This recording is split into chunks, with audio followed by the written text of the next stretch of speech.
धन्यवाद आप लोग यहाँ पहुंचे। कुछ मुद्दे थे हमारे साथियों के, और उन मुद्दों को लेकर मैं भी आज यहाँ पहुंचा। हर्ष भाई ने मुझे कॉल किया कि आज यहाँ पहुंचना है। बड़े भाई हैं, रिक्वेस्ट नहीं की थी, आदेश था। और ठीक है, हर्ष भाई इसी तरीके से मुझसे बात करते हैं, क्योंकि ठीक है, वो मुझे अपना छोटा भाई मानते हैं और हम भी उनकी उतनी ही रिस्पेक्ट करते हैं जितना वो हमें अपना समझते हैं। तो मैं भी इसी रिस्पेक्ट के साथ यहाँ पहुंचा कि हर्ष भाई ने बुलाया है तो जाएंगे और जरूर जाएंगे। इसीलिए मैंने वीडियो भी डाला था कि ज्यादा से ज्यादा लोग आए।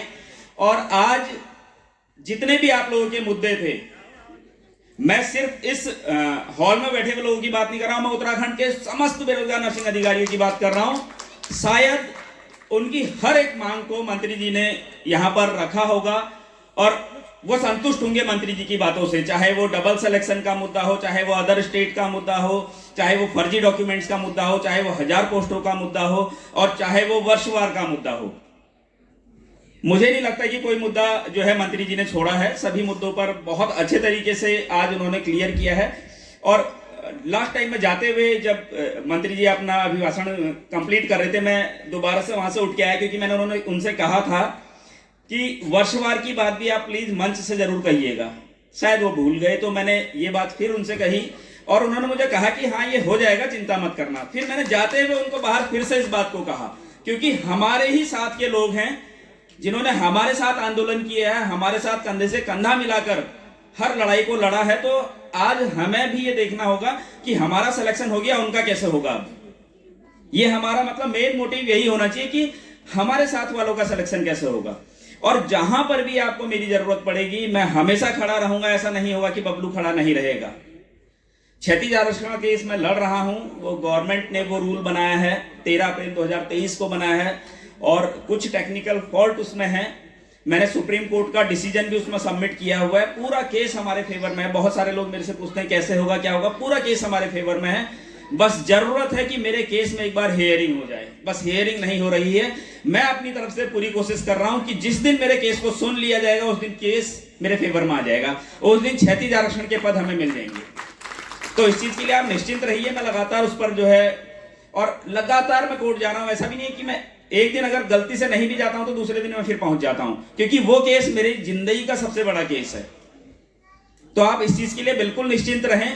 मैं पूरी कोशिश कर रहा हूं कि ज्यादा से ज्यादा लोगों का सिलेक्शन हो। अभी जैसे मंत्री जी ने कहा कि 150 उप चिकित्सालय भी, लगभग 150 ही बोले, इतने उप चिकित्सालय भी और खुल रहे हैं। तो कहीं ना कहीं हम लोगों के लिए एक और नया एक रास्ता खुल चुका है।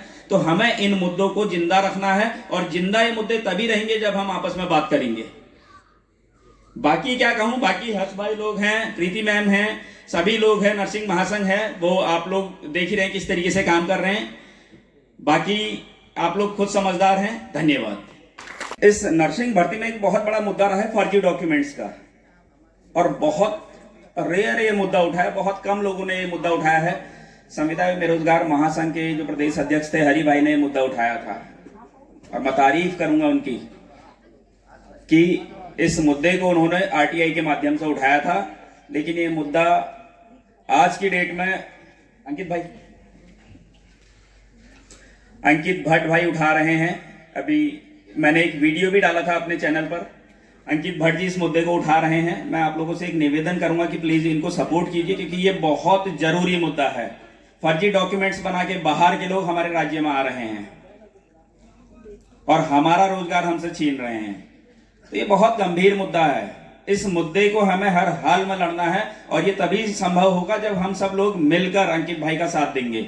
अंकित भाई फ्रंट पे बहुत कम आते हैं। कोशिश ये यही करते हैं कि फ्रंट पर ना रहें, लेकिन हमें इनका सपोर्ट तो करना पड़ेगा। मैं लगातार अंकित भाई से कांटेक्ट में रहता हूं। जितना मेरे से हो सकता है मैं करता हूं, और मैं आप लोगों से भी ये उम्मीद करता हूं कि आप लोग भी अंकित भाई को पूरा सपोर्ट करेंगे फर्जी डॉक्यूमेंट्स के मामले में, जितना ज्यादा सपोर्ट हो सकता है। क्योंकि ये हमारा उत्तराखंड हमारा है, हम यहाँ के मूल निवासी हैं, तो हमारा रोजगार हमें मिलना चाहिए, बाहर के लोगों को नहीं मिलना चाहिए। ये मुद्दा अंकित भाई ने उठाया है। मैं इसके लिए अंकित भाई को धन्यवाद करूंगा, और यही मैं आप लोगों से उम्मीद करूंगा कि आप इस मुद्दे को अंकित भाई के साथ कंधे से कंधा मिलाकर लड़ेंगे, और हम सब लड़ेंगे। अंकित भाई इस मामले में आप लोगों के साथ थोड़ा बहुत शेयर करना चाहते हैं, प्लीज आप लोग अंकित भाई की बात सुनिए। Thank you.